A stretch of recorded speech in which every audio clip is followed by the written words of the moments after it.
Welcome to another episode of the Apex Perspective podcast. My name is Aryan Mohindra, and today's episode is sponsored by Mind and Body Mastery, in which we transform CEOs and founders into excellent physical shape by using metabolic leverage, which means you can lose up to 30 to 50 pounds without ever driving to the gym, cutting out your favorite foods, or ever even breaking a sweat. And this is the exact same system that I personally leverage to lose over 70 pounds, reverse prediabetes, and keep the weight off to date. If you're curious about the system, which I'm sure most are, check out mindandbodymasteryfinish.com. Today, I have the privilege of speaking with Tim McQueery, founder and CEO of Rare Breed Companies. Tim, I'd love to get started with your backstory. Thanks for having me, man. I'm excited to do this. Backstory is pretty interesting in that I've kind of been all over the place. As an entrepreneur, I started out very young. When I was 18 years old, I started a mortgage company with my brothers. Did that for a few years. We sold the company, and then I moved on to mortgage-backed securities, so the wholesale side of things, and did pretty well at that. I was making pretty sick amounts of money in my early 20s, but all good things coming to an end, right? So it went off a cliff in 2008. Fortunately, I used that money to start investing in real estate, lending my own money, developing properties, managing properties. So unlike a lot of my friends and colleagues that kind of went off a cliff as far as their personal lives, bankruptcy, divorces, I was able to kind of reinvent myself. I had the income and had the assets to kind of keep plugging around along. Grew that company, expanded that into a lot of different things. A lot of private equity we did. It was hard to borrow money back then, so we would use our own money at pretty exorbitant interest rates. But around 2012 is when I started thinking about entering the natural health / cannabis space. And, an opportunity came about in Illinois where they were interested in passing some legislation to legalize cannabis in Illinois or for medical reasons. And I was able to get involved in the writing of that law. And then subsequently, I applied for and won 2 of the 21 licenses in Illinois. And built the 2 largest facilities in the state, 152,000 square feet, and dominated Illinois, really based more on our quality and the culture of the company, the fact that we were actually consumers of the product as opposed to our competitors who all look down their noses at their consumers. We do not, we depart from the normal corporate view that people that use natural health products, whether it's cannabis, mushrooms, whatever, are a bunch of burnout hippies. We don't, that's 100% not true. Some of the most ambitious people I know and the hardest working people I know prefer natural remedies or therapies over black box warning pharmaceuticals. Right. So, I exited Revolution in 2017, 2018, and then I had a non-compete for a while, so I had to leave the state, got to California, and started another company, a real estate company out there. Came back to Illinois in late 21, founded Rare Breed Companies, and fast forward a few years, and I'm pretty happy with what I've built so far. The idea from day one was to build a company that I'm proud of and I think is representative of the market, that understands the culture within fitness and natural health. And again, understanding that we're not all burnouts laying on our mom's couch smoking bongs, and so we hate that stereotype. We're trying to destroy that stereotype while at the same time producing the best products in the market. I'm a big believer in quality, culture, and science. If you can nail those 3 things, because very few people nail even one of them in the multi-state operator world. But if you have some of the best quality in your market, you understand the culture, and you're always advancing the science of what you're doing, you're going to separate yourself from the pack. But that's kind of my quick and dirty background. And tell me more about the flagship supplements you have. So we started out, we launched last year in June, we launched our 5-in-1 products, Rare Focus, Rare Calm, and Rare Sleep, which are replacements or alternatives to Xanax, Adderall, and Melatonin, or any type of sleep aid that are all tranquilizers. They're not really sleep aids, they're tranquilizers. We spent 18 months developing them and testing them and, getting feedback on them, and we nailed them. I think it took 50 versions of the Calm formula before we finalized it. Probably 30 or 40 of the Focus formula, and Sleep was actually we nailed pretty early on. There's probably only 15 or 20 of them, but I'm super, super picky about efficacy and actually delivering products that do what they say, as opposed to snake oil. Mhm. So much of this market is just straight up snake oil. It's a placebo effect. But they don't care about the end product. In their heads, they think we put weed on it, or we slap CBD on it, and it's going to sell. And that mentality I just can't get with. I want the best possible products, the most effective products, not the cheapest and fastest to make with the best margins. I just don't do that. Right. But the next one, we're super excited. Well, these are awesome products, because they do contain hemp. Until rescheduling happens, there is a somewhat limited number of stores that we can put them in, not legally, but just from their internal policies. So the next 13 SKUs that we're launching don't have any hemp, nothing in them that would preclude us from being in Target or Walmart, or you pick your big box store. So those are very close to being launched. In fact, I just finalized the packaging today. I'll shoot you some shots of it. But yeah, we'll be launching that stuff here in about 30 days. So it's busy times, but exciting times. Love it. And how are you developing your health supplements differently from the market? Well, it depends on which category you're talking about. But the main difference with the 5-in-1 products is that anything with hemp or cannabis in it, we only use full spectrum. This looks like crap, right? It looks like tar, but this is full spectrum hydrocarbon extract. Everything in the plant is in this jar. This is an isolate or a distillate, right? This is CBC, so this is actually a lot of money right here. But this is one cannabinoid, right? So you've eliminated dozens, up to 100 different compounds in the plant: amino acids, fats, lipids, phytonutrients. All of those things are super important to entourage effect. So if you're just stripping one cannabinoid out and sticking it in some BS product, well, you're not going to get the the efficacy that you could get. So we refuse to leave that on the table. We want to use hemp for all of its benefits, not just trying to get one cannabinoid out of it.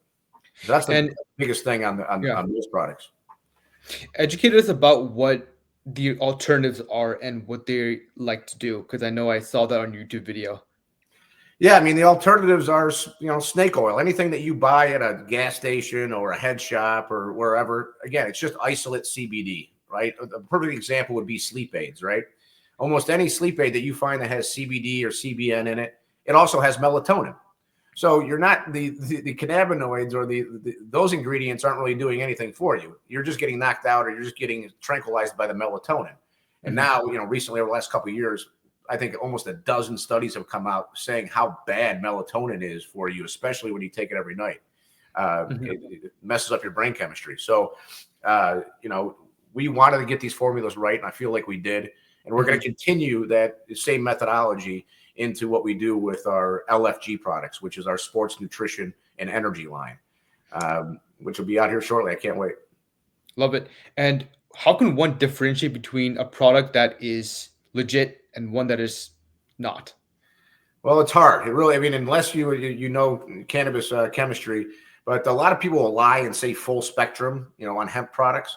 When it's not, it's probably just a couple cannabinoids and some terpenes added in, which is broad spectrum, I guess, is one way to define it. But you want full spectrum. That's super important.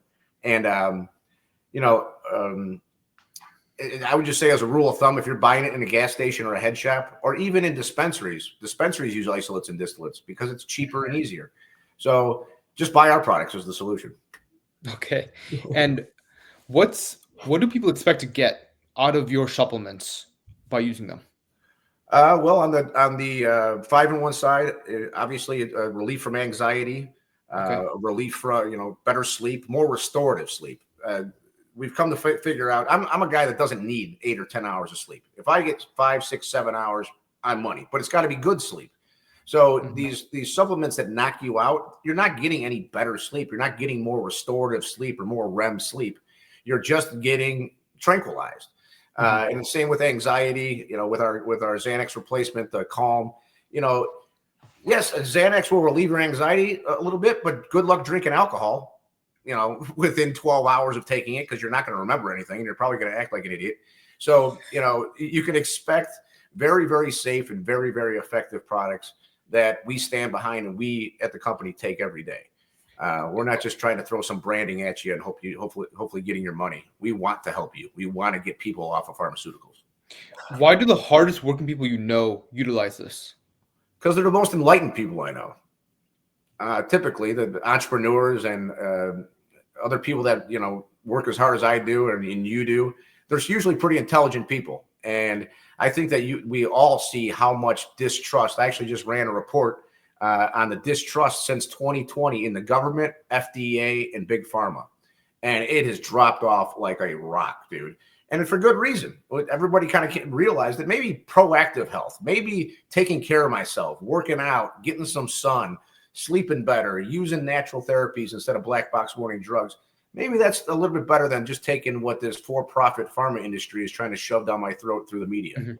So, safety, efficacy, and, dedication to our products and our consumers is the biggest differentiator there. I love it. And you said that one of your objectives is to get people off Xanax and these other things. My question to you is what objective or what vision do you have for your company and how it should impact the world? Impact the world by saving lives. I mean, there's a black box warning on a lot of these drugs for a reason, right? Do you want to take, if you're depressed or anxious, do you really want to take a drug that the black box warning says you're more likely to commit suicide? How does that make any sense to anybody? I have no idea. But we know you have some issues, some mental health issues or stress or whatever. Here's a drug that is probably, many of these drugs you're going to be stuck on the rest of your life. I mean, I don't tell many people this, but I'll do it on your podcast here. I formulated Calm to get myself off of Seroquel. Google that when you have a chance. 90+% of the people that take Seroquel or quintiapine are on it the rest of their lives. Because if you miss even one day or one dose, you want to put a shotgun in your mouth. It is the most evil drug ever, and they gave it to me for sleep. They gave it to me because I was stressed out. I was coming back from California. I was trying to figure out what I was going to do next. I wasn't sleeping a lot. I go to the doctor. He just writes me a script for quintiapine. I don't know what that is. Come to find out, that's the generic version of Seroquel, one of the most dangerous drugs on the planet. And the doctor didn't know anything about it. He just said, oh, don't just stop taking this. You got to wean yourself off. That was the extent of the warning I got from him. But then I watched some documentaries. I watched Take Your Pills, I think on Netflix, and they talk about it a little bit. But it's insanely dangerous drugs that they're just handing out. And so I developed Calm and Sleep to eliminate the need for that. How many people are aware that this is being done? I think it's a growing population, frankly. This blind trust that people have in the government and in pharma, I think is, like I said, but the statistics is dropping off like a rock. And that's a beautiful thing because now they're looking for alternative ways. And that's a more proactive approach to wellness and health. So I think it's a good thing. RFK being our HHS director is huge for the industry and huge for the health of America. So I'm excited about that. I'm excited that cannabis should be rescheduled. We expected it last year in September or so, but Sleepy Joe was asleep at the switch. But it should be here in the next couple months, and that will do a lot for the industry and a lot for us. Love it. I think what you're doing is bringing a necessary value to the market and providing the truth where it needs to be. Now, I'd love to shift the conversation a little bit towards the fitness segment. So to start off, about 5 years ago, I received a message from my doctor that I was going to lose 15 years of my life. I was 240 pounds. Jeez. And 5 years later, I've lost over 70 pounds. Not only did I gain 15 years of my life back, but I've been able to experience a level of life that I didn't know existed beforehand. It rippled across my entire life, how I operate in business, how I operate in social settings, etc., and in a positive way, and it showed me what I'm capable of. Now, I want to get your perspective. There is a hidden value of fitness that most founders and CEOs are not aware of. And as a founder and CEO yourself, I know you're in incredible shape. I want to get your perspective first on this. What do you think is the biggest problem in getting into fitness for them? Frankly, just might sound bad, but how do you expect to be a leader of men or a leader of people when you can't control your own life? How can I go around telling people, do this, do that, or even be in the health and fitness industry if I'm not looking after my own wellness? But like I said before we got on, a lot of it is just mental health alone. How much better I feel when my body's in shape, when I'm at the gym, getting the endorphins. Everything's better when you're healthy and when you're fit. I can't think of anything that's gotten worse because I got fit. Nothing. I mean, Right. nothing is good. Nothing has gotten. There's no negatives to being in shape and getting healthy. And if you can do that in a natural way, sunshine, meditation, the gym, some mushrooms, cannabis, whatever it is, all the better. I mean, why put toxic chemicals in your body if you don't need to? And the point is that, I mean, RFK, a lot of people say it, but just getting in shape, you'll see so many of your problems just fall away, like diabetes, like heart conditions. Lots of things are essentially fixed by being proactive and taking responsibility and taking accountability for your own health. So not only are you going to gain years back in your life, but avoiding diabetes, which costs $20K a year, by the way, those are all great, but it also ripples across your life. That's amazing. But I want to get your perspective on what you think is the biggest problem for CEOs and founders to either enter into fitness and health or prioritize it. I think the excuse you hear the most is I don't have time. Mm-hmm. I'm always on the run. I'm traveling a lot. I'm eating like shit. I'm guilty of that. I travel a lot. There's weeks or days that I don't eat great. And I have a 13-year-old daughter. There's times that I eat fast food. After a game or before a game, she wants a little treat. We'll do that. But you just have to make it a priority. You can make excuses, just like anything else in life. You can make excuses, or you can do something about it. So it's really just making it a habit. I think there's a rule of thumb that do anything every day for 100 days and it becomes a habit. Mm-hmm. So that's kind of what I've done with the gym. No matter what, I'm just pre-wired. When I wake up, I go to the gym. And, there's times I don't, if my daughter has a game or I have to, whatever, go to a school function or whatever. But I've made it a habit. I've just made it part of my life. I have an alternative perspective. There's a massive problem. The massive problem in health and fitness is not so much the time problem or the discipline problem. It's understanding what actually drives change in your health and fitness. Knowing what state you're in, blood tests and lots of things are hugely important. That's just the excuse I hear the most from people in my world is I don't have time for that, man. I don't know how you do that. I spoke to 70 plus and they all say the exact same thing. But let me show you something here. Okay. This is a study from PubMed that says, independently of the method for weight loss, the negative energy balance alone is responsible for weight reduction. What does that mean? It means that the only requirement to getting in shape, it's basically a negative energy balance when you're burning more calories than you're consuming on a daily basis. Most people assume that they need to go to the gym 4 or 5 times a week. They need to starve themselves, and it's completely incorrect. No, you're right. I mean, I don't starve myself. I eat pretty good. I eat a lot. Yeah. So if people understood that, they would know there's alternative methods to getting there. Yes, you can go to the gym 4 times a week, but even if you're going to the gym 4 times a week and you're starving yourself or you're withholding yourself from sweets, if you're not in that negative energy balance, you won't lose weight. But the alternative viewpoint is this: if that's the only requirement, any method, any way you achieve that will automatically give you results. So the claim I made early in the podcast is that you can do this without breaking a sweat, and I'm absolutely correct. It's how I lost over 70 pounds, by prioritizing step count. You don't have to do all these other different things. You have to focus on what actually drives change. And if people understood that, they would understand they don't need to starve themselves, they don't need to cut out sweets, and they don't need to go to the gym so much. And that idea, that perception alone discourages people from even starting or being able to see success long term. So most people have a negative ROI in fitness and health. I think it's because of this lack of perception. I want to get your perspective on that. Do you think that's one of the leading reasons? I would agree with you, man. I mean, there's obviously, I think it's like anything else. There's not a magic bullet. It's a kind of all encompassing thing, and it's just an approach to health, and it's more about taking responsibility and doing something about it as opposed to just blaming the world and making excuses. So the calorie deficits, the way that you're doing it, those are all important and valid ways to do it. And I go to the gym every day, but like I said, I don't think that that's gonna extend my life that much. I do it for a few different reasons. I'm a single guy, so looking good is important to me when I put my shirt off. But it's really more about a lifestyle, and being proactive and not just sitting back and laying on the couch and say, whatever, I'm old. This is just what happens to old people. I got a lot of friends that don't, some of them might see this, so I feel bad, but most of my friends, they're the same age as me, they look like they're 55. They look like, and it's just because they don't make their health a priority, and Right. they make excuses. They have kids, they have business, they got a lot going on in their lives, but you got to make it a priority. Absolutely. One last thing I'll say regarding fitness and health is this: the leading drug in weight loss is Ozempic, and it's based on the exact same rule that I mentioned just now. It's the negative energy balance. The reason Ozempic is so powerful is because it allows you to be in a calorie deficit so easily.